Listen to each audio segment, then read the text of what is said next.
Hello guys, hello everyone. How are you all? Hare Krishna.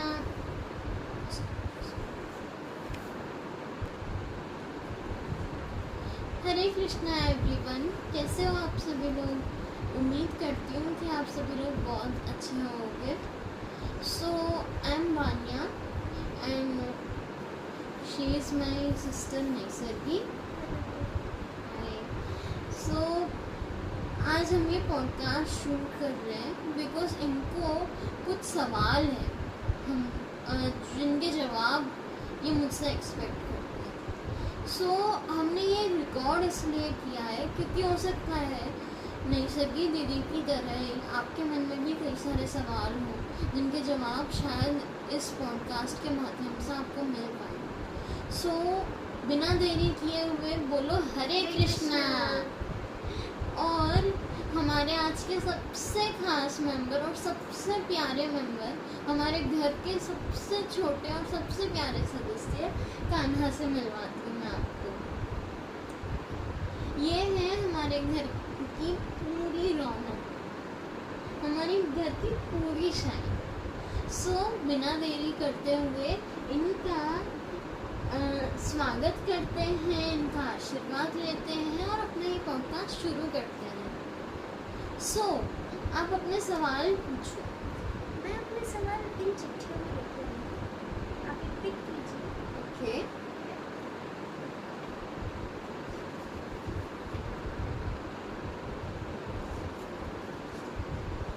इसे आप सीधे तरीके से भी पूछ सकते थे, ठीक है, कोई बात नहीं। ठीक है, मैं आप लोगों को जोर से पढ़ के सुनाती हूँ इनके क्या सवाल हैं। श्री राधा की भक्ति कैसे की जाए? अच्छा, आपको ये जानना है कि श्री राधा की भक्ति कैसे की जाए, ठीक है। सो आई होप काफ़ी सारे दर्शकों को भी ये जानना होगा जिन्हें अपनी भक्ति की एक नई राह पे जाना है। देखिए, श्री राधा को अगर कुछ सबसे ज़्यादा प्रिय है ना तो वो श्री कृष्ण है। इसलिए अगर आपको श्री राधा को प्रसन्न करना है तो सबसे पहले आपको श्री कृष्ण को प्रसन्न करना होगा। उसका तरीका बहुत आसान है। आपको सुबह में उठना है, ट्राई कीजिएगा कि 6 बजे से पहले उठ जाए आप सुबह में। मोस्टली 3 से 6 के जो बीच का टाइम होता है उस टाइम पे आपको उठना चाहिए। इससे और उसी टाइम आपको नहा लेने का सबसे पहले, और उसके बाद आपको एक मंत्र करने का। सबसे पहले उठते ही एक मंत्र कीजिए, ओम कृष्णम वंदे जगद्गुरु। ये मंत्र श्री कृष्ण को आपसे पूरे दिन जोड़ते हैं और इस मंत्र के जाप से आपको एहसास होगा कि श्री कृष्ण पूरे दिन आपके साथ है। और मैं आपको एक बात बता दूँ, श्री कृष्ण का हृदय स्वरूप कहा जाता है। इसलिए जब हम ये महसूस करते हैं कि श्री कृष्ण हमारे साथ है तो उनका हृदय स्वरूप राधा रानी ज़रूर होता है। अगर आपको राधा रानी को प्रसन्न करना है तो उनके 32 नामों का जाप करना होगा।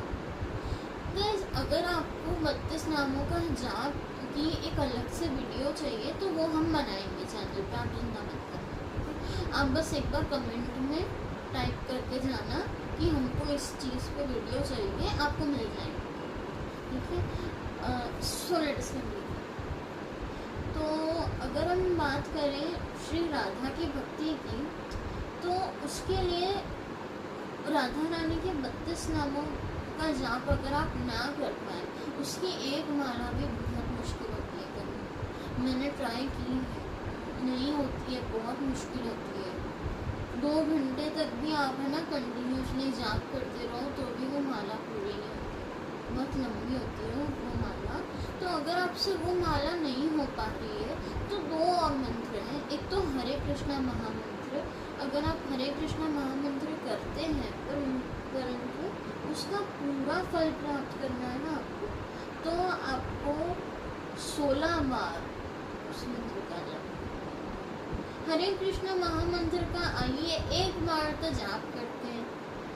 तो बोलो हरे कृष्णा कृष्णा कृष्णा हरे हरे, हरे रामा राम राम हरे हरे, हरे कृष्ण। तो इस मंत्र का जाप आप कर सकते हैं। उसके अलावा राधा रानी का एक मूल मंत्र भी है। ओम बोलिए, ओम श्री राधे, ओम ह्रीम श्री राधिकाय नमः। श्री राधिका एक बार वापस दोहराना। ओम ओम ह्रीम श्री श्री राधिकाय नमः।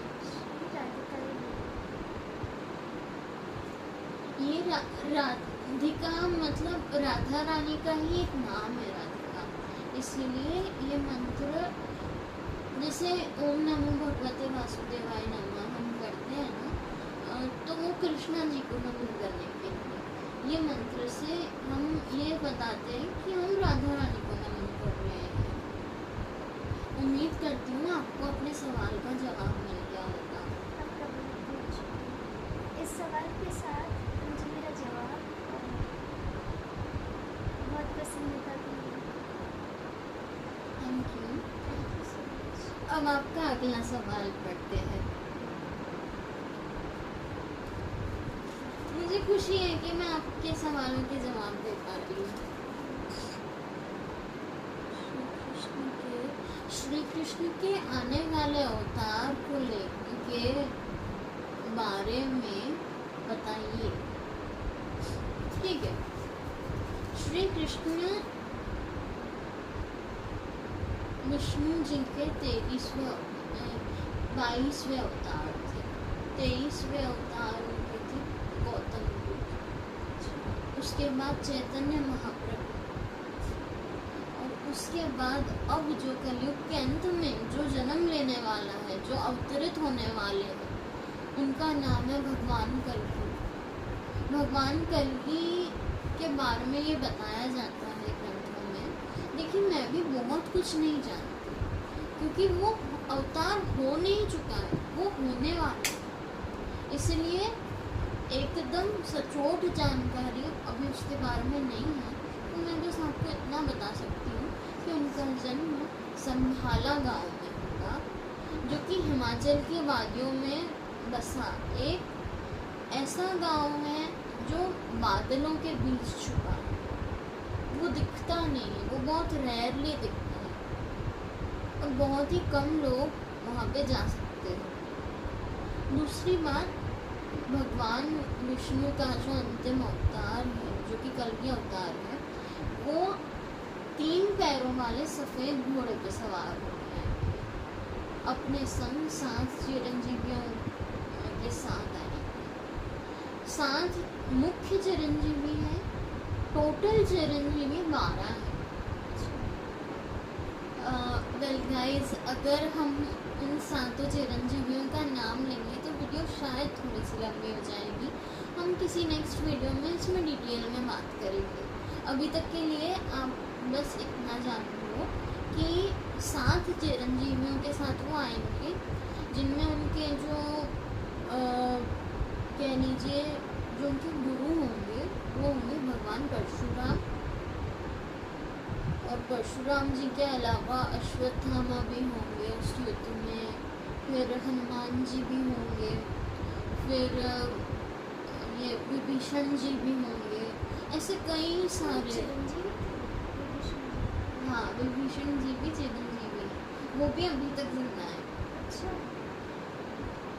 यहाँ तक कि कलयुग के अंत में रावण भी जिंदा होने वाला है, पर रावण कली पुरुष की तरफ होगा, उसकी तरफ से वार करेगा, या प्रभु के साथ होगा, ये कोई नहीं जानता। 3 पैरों वाले घोड़े को क्यों छोड़ने वाले? देखो, 3 पैर दर्शाते हैं 3 युग, और चौथे युग के खत्म ही होते ही उस घोड़े का चौथा पैर आ जाएगा। वो चौथा पैर उसका चौथा युग है, क्योंकि भगवान जब वामन अवतार लेके आए तो उन्होंने 3 चौथे पग जमीन में राजा बलि को पाताल लोक पहुंचा दिया था। तो भगवान के बस 3 पाँव ही काफी हैं पूरे के पूरे युग को अपने बस में कर लिया। इसलिए जो चौथा जो उनका पैर होगा वो है कलयुग। उनके घोड़े का चौथा पैर है कलयुग। और उसके अलावा एक और अवतार होगा गणेश जी का, जो कि उनका अब तक का सबसे भयानक अवतार होगा, जिसमें वो भयानक इसलिए बोली मैं क्योंकि वो सबसे ज़्यादा शक्तिशाली अवतार होगा। इसमें जो कल्कि अवतार होगा उसमें भगवान 24 कलाओं के साथ अवतरित होंगे और भगवान गणेश भी अपनी सबसे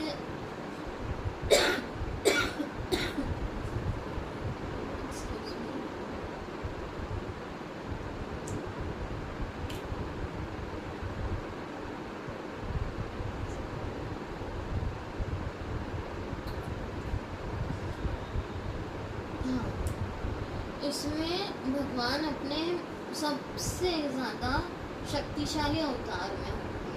उनका पूरा शरीर धूम्रकेतु की तरह एकदम ग्रे हो गया होगा और वो नीले घोड़े पे सवार होकर आएंगे। धूम्रकेतु मतलब जिसमें हम कहते हैं मीटियोराइट्स, वैसे एकदम है ना उनका एकदम वो ऐसे ग्रे कलर के होंगे पूरे और नीले घोड़े पे सवार हो जाएंगे। और वो आएंगे कलयुग में, जब कलि पुरुष का भगवान अंत कर देंगे ना, उसके बाद सतयुग की रचना करने आएंगे भगवान गणेश, जैसे उन्होंने चतुर्युग की रचना करी थी। चतुर्युग भगवान ब्रह्मा के 4 पुत्रों का नाम। सतयुग, द्वापर युग, त्रेता युग और कलयुग। सॉरी, त्रेता युग पहले आता है, सतयुग, त्रेता युग, द्वापर युग, कलयुग। तो इस तरह से ये 4 ये क्या है, ये ब्रह्मा जी के बच्चों का नाम है। हाँ, युग जो है वो स्वयं हाँ, युग ही ब्रह्मा जी के पुत्र हैं। अच्छा, आपको एक अमेजिंग बात बताती हूँ, जो ब्रह्मा जी है ना, उनकी रचना भी विष्णु जी ने की थी। ऐसा हाँ, ब्रह्मा जी की रचना विष्णु जी ने की थी और फिर ब्रह्मा जी ने पूरे संसार की रचना की थी। तो विश्वकर्मा कौन थे? विश्वकर्मा विश्वकर्मा भी कुछ विश्वकर्मा देखिए, अभी तो मुझे इतना कुछ नहीं पता विश्वकर्मा जी के बारे में, तो इतना नहीं पता। मैं आने वाले पॉडकास्ट में आपसे उस बारे में बात करूँगी। अब चलते हैं आपके तीसरे सवाल की तरफ।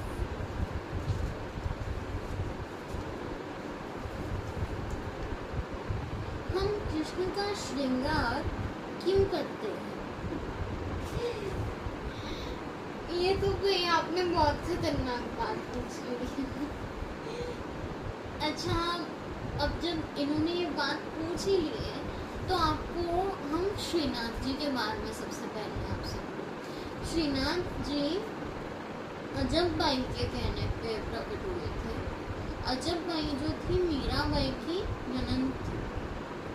उन्होंने अपने राजा से, जो कि वहाँ के राजा थे, उनको ये बात बताई कि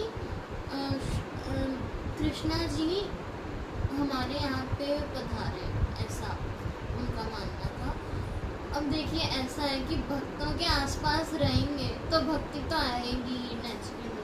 अब मीराबाई भी तो कितनी बड़ी भक्त थी कृष्ण जी की। इवन कृष्णा जी हर रोज रात को उन्हें दर्शन देते थे और मीराबाई उनके लिए भजन गाती थी। तो इस सब को देखते हुए अजब बाई को भी ये मन में ये भावना आई कि क्यों ना श्रीनाथ जी की कोई मूर्ति हमारे भी धाम में हो, घर में हो, तो राजा ने कहा कि मैं अपने गुरु से बात करूँगा। उनके गुरु थे भगवान शिव। तो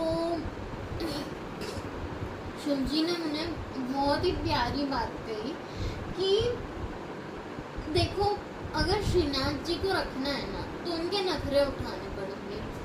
तो नखरे मतलब वो बहुत नटखट है, वो है ना, मतलब वो एकदम बच्चे की तरह है। उनको मतलब पूरा जैसे खाना पीना भी उनका फेवरेट चाहिए, फिर ऐसे बार बार कपड़े चेंज करने को चाहिए, उन्हें प्यार चाहिए। यस एग्जैक्टली, उन्हें प्यार चाहिए। उन्हें है ना ऐसा नहीं पसंद कि मतलब कोई या तो उनसे मांगता ही रहे या कोई जैसे उनसे मतलब सिर्फ जब लोगों को है ना, अक्सर जब उन्हें मांगना होता है ना कुछ, तभी वो भगवान के पास जाते हैं। एक बहुत ही प्यारी लाइन, मैं है ना थोड़ा आउट ऑफ ट्रैक जा रही हूँ, लेकिन बहुत ही सुनने जैसी चीज़ है, प्लीज़ सुनना, है ना। एक बार एक भक्त था ठाकुर जी का, उन्होंने बोला भगवान आप थक गए होगे, आज के दिन मैं आपकी जगह खड़ा रह लेता हूँ, भक्तों की प्रॉब्लम्स मैं सुन लूँगा और आप मुझे थोड़ी शक्तियाँ दे देना ताकि मैं वो सॉल्व कर दूँ थोड़ा बहुत। तो भगवान मान गए। भगवान क्योंकि भगवान दिखाना चाहते थे कि इतना आसान नहीं होता। तो उन्होंने क्या किया, उन्होंने अपने रूप उस भक्त को दे दिया। वो भक्त बिल्कुल अब ठाकुर जी जैसा दिख रहा था। ठाकुर जी ऐसे यूं बाकी मुद्रा में खड़े रहते हैं, वैसी मुद्रा में खड़ा भी रह गया वो। सुबह से शाम जब शयन आरती का समय आया तो वो भक्त भगवान के पास वापस गया, बोला भगवान आप ले लो अपना स्थान, मुझसे ना हो पाएगा। तो भगवान ने मतलब भगवान तो सब जानते ही थे, पर उन्होंने फिर भी पूछा क्यों, ऐसा क्या हुआ कि तुझे ये पद छोड़ना है, तू तो संसार का, मैंने तुझे एक दिन के लिए मालिक बनाया है, फिर क्यों छोड़ना चाहता है इसे। तो उसने भगवान से कहा कि हे भगवान, मैं जब आपकी जगह खड़ा रहा था ना वहाँ पे, सुबह से शाम तक या तो कोई गाली दिए जा रहा है, या तो कोई मतलब अपने दुख सुनाया जा रहा है, या कोई रोए जा रहा है, या कोई शिकायतें करे जा रहा है, बोल रहा है तुम्हारी वजह से मेरा ये खराब हो गया, वो खराब हो गया, ऐसी चीज़ें बोल रहे भगवान। तो भक्त ने कहा भगवान आप पता नहीं कैसे सुन लेते हो, मेरा तो बस शाम तक में ही मैंने तो सोच लिया, अब तो वापस मैंने कभी नहीं मानूंगा। अच्छा, शिकायत अगर हमें अपने जीवन में नहीं पूछना तो हम उसे भगवान के सामने कैसे करें, इस तरह से कि हमें ऐसा ना लगे कि हम सिर्फ शिकायत ही करें। देखो ऐसा होता है, जब आप ठाकुर जी को घर में रखते हो ना, तो आपको एक बात का ध्यान रखने का कि चाहे सुख हो चाहे दुख, कुछ भी हो, पर आपको सबसे पहले वो चीज़ जाके ठाकुर जी को बताने की, मतलब अच्छी कुछ चीज़ हुई है आपके साथ तो भी आप उनसे शेयर करो, क्योंकि जो कुछ भी हो रहा है भगवान की कृपा से हो रहा है। और अगर कुछ आपकी मर्जी के खिलाफ भी हो रहा है ना, सुनना, आपकी मर्जी के अगर कुछ खिलाफ भी हो रहा है ना, तो वो ठाकुर जी की इच्छा से हो रहा है। बस आप ये ध्यान रखना कि आपके विचारों से ज़्यादा, आपकी उम्मीदों से ज़्यादा सुंदर श्री कृष्ण और राधा रानी की योजनाएं हैं। श्यामा जू और श्री कृष्ण कभी भी अपने भक्त को ऐसे उदास नहीं देख सकते। और अगर आपको ये गिल्ट फील हो ही रहा है कि हम बस हमेशा शिकायतें ही लेके जाते हैं, तो कभी ये पूछने चले जाया करो कि कैसे हो भगवान जी, आपने खाना खाया कि नहीं। क्या भगवान हमें ऐसे सवालों से प्रसन्न होते हैं? यस डेफिनेटली प्रसन्न। क्या कई लोग मानते ही नहीं है, कई लोग कहते हैं कि यार ये तो मूर्ति है, ये क्या ही बात करेंगे। पर ऐसा नहीं होता। जब हम सामने से बात करते हैं ना उनसे कि आप कैसे हो, या आपने खाना खाया कि नहीं, या आपको ये बस सिर्फ आ तो रहे हैं ना, तो वो किसी भी फॉर्म पर जवाब देते हैं। वो जवाब हमेशा ही देते ही हैं। और ये बात ऐसी नहीं है कि मैं बस अपने पॉडकास्ट को मतलब अच्छा दिखाने के लिए बोल रही हूँ। This is I have experience this thing कि भगवान हमेशा जवाब देते हैं। वो चाहे किसी और फॉर्म में दे, हाँ, वो किसी इंसान के फॉर्म में भी दे सकते हैं, और वो डायरेक्टली आपके माइंड में भी कुछ कह सकते हैं। उनका जवाब देने का फॉर्म आपको नहीं पता चलेगा। कभी कभार आपको लगेगा कि यार जवाब नहीं मिल रहा है, बट सब्र रखिए, मिलेगा, ज़रूर मिलेगा। बात है ये रहती है। और मैं बस इतना ही कहना चाहूँगी, जो एक चीज़ जो ठाकुर जी भी कहते हैं, हमेशा मांगने ही आता है, कभी मिलने भी आ जाएगा। ये हर भक्त जो कोई भी मुझे सुन रहा है, प्लीज़ इस बात को ध्यान में रखना कि ठाकुर जी बच्चे हैं, वो सही में प्यार चाहते हैं। वो ये नहीं चाहते कि तुम मुझे 56 भोग लगाओ, या ये करो या वो करो। बस रोज खाली माखन खिला दो, और वो भी मांगते नहीं हैं, आप उन्हें दो, क्योंकि वो बच्चे हैं। देखो, एक और तरीका जो मांगने का है वो ये, कई लोग है ना मन्नत मांग लेते हैं कि भाई ठाकुर जी आप ये कर दो तो मैं 56 भोग चढ़ा दूँगी आपको। आई थिंक, मुझे पता है कई लोगों को मेरी बात गलत लगेगी, लेकिन मुझे लगता है कि ये तरीका गलत है, क्योंकि ठाकुर जी बच्चे हैं। उनको मतलब उनको कोई लालच नहीं है कि मैं ये करूँगा तो मुझे 56 भोग मिलेगा, ऐसा कुछ भी नहीं है। ये अरे हम हमारी- देने वाले होते कौन है? वो धन की देवी महालक्ष्मी जी के स्वामी हैं। धन की देवी महालक्ष्मी जी उनकी अर्धांगिनी है। उनके पास ना अन्न की कोई कमी है, ना धन की कोई कमी है तो बस प्रेम की। उन्हें प्रेम चाहिए। वो धरती पे प्रेम सिखाने भी आए हैं और प्रेम बटोरने भी आए हैं। हम भक्त, हमारी कोई मतलब है ना, मतलब हम इतने पावरफुल कभी हो ही नहीं सकते कि हम भगवान को कुछ मतलब ऐसे अर्पण कर दे तो भगवान खुश हो जाएंगे, ऐसा नहीं होता।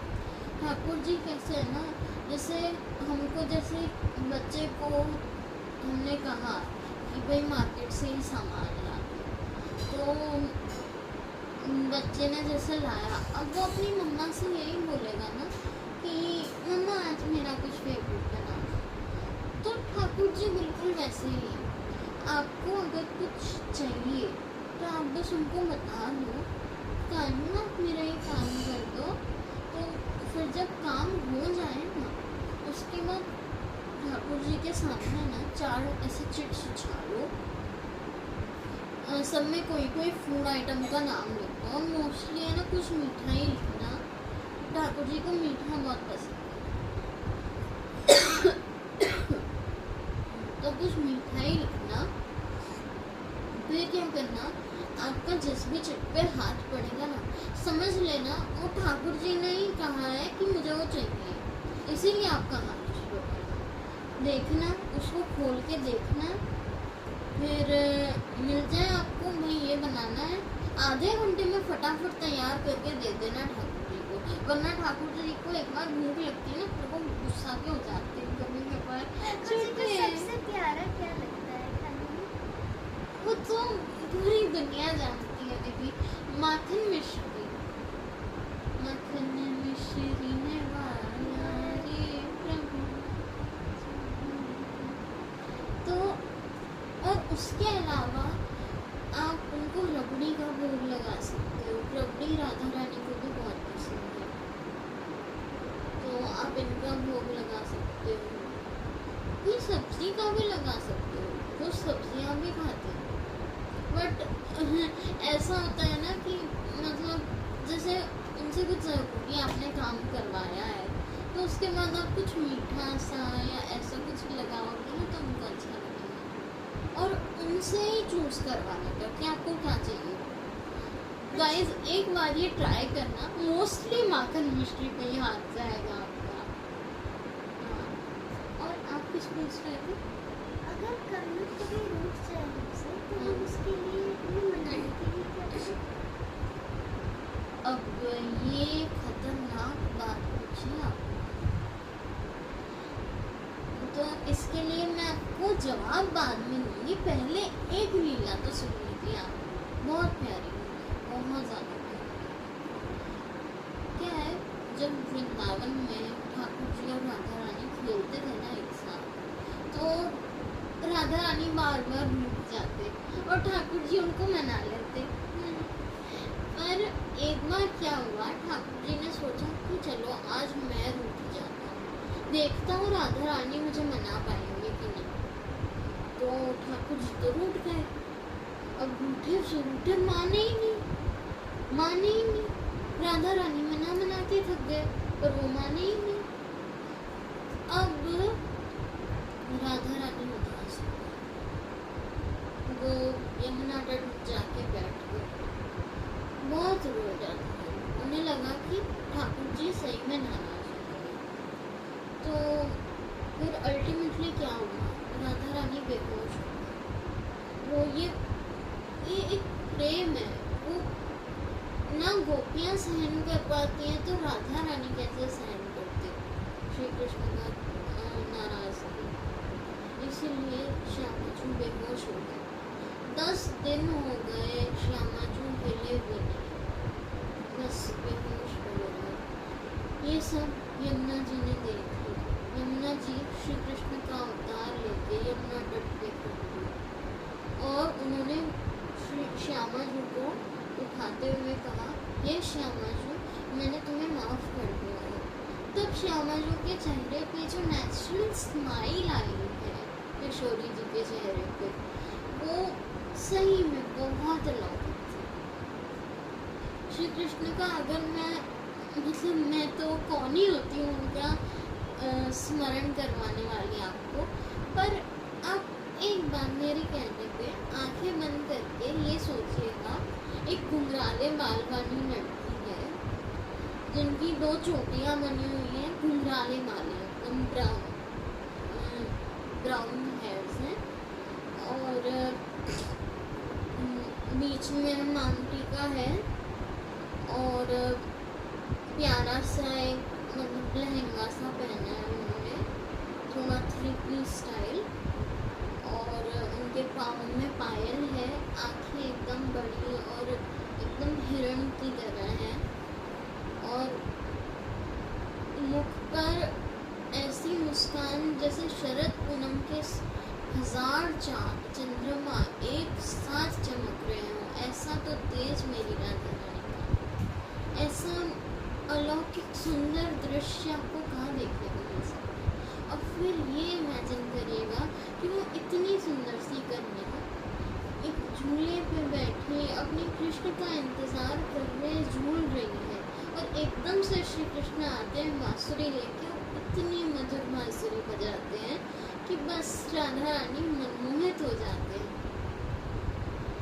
श्यामा जी इतने ज़्यादा प्यारे हैं कि जब जो कुबेर देव हैं, जो धन के देवता कुबेर देव हैं, उनके सुंदरता का अपनी पूरे वर्ल्ड की, हाँ, सबसे सुंदर मिस वर्ल्ड को भी ले लो ना, उसके भी 1% ही है। हम कुबेर देव के सिर्फ 1% सुंदरता ही है। कामदेव, सॉरी, कामदेव के सिर्फ 1% ही है सुंदर। वो कामदेव जब मदन मोहन श्री कृष्ण के पास गए, बेहोश हो गए, मूर्छित हो गए।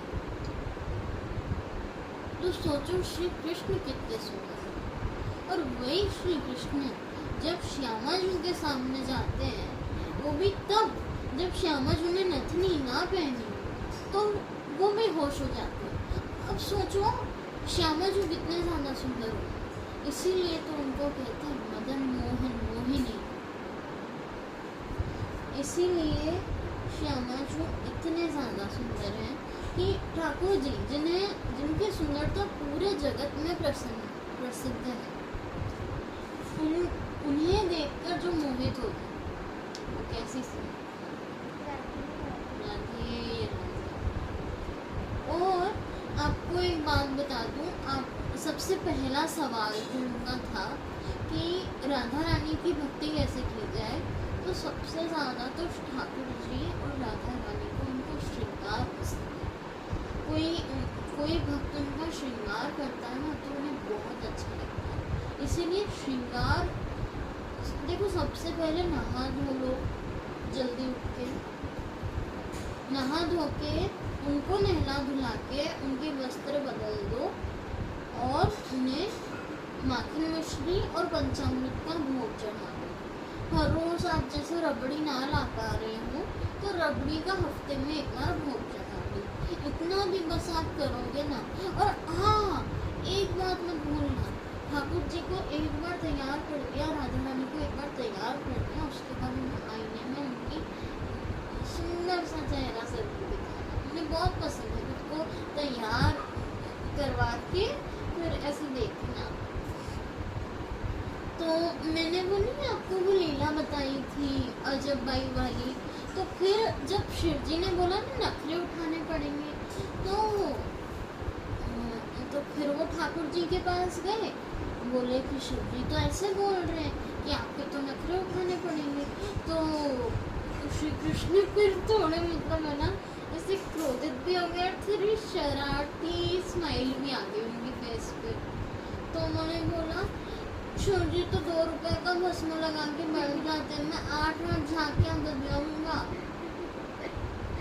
8 बार कपड़े बदलूंगा एक ही दिन में। इसीलिए श्रीनाथ जी में 8 झांकियां होती है, राइट। और ये भी कहा उन्होंने, अगर तुमसे मेरे नखरे ना उठाए जा रहे हैं ना, तुम्हारे वहाँ का पानी भी नहीं पीऊंगा, पानी भी यमुना जी से मंगाना पड़ेगा। और वहाँ पर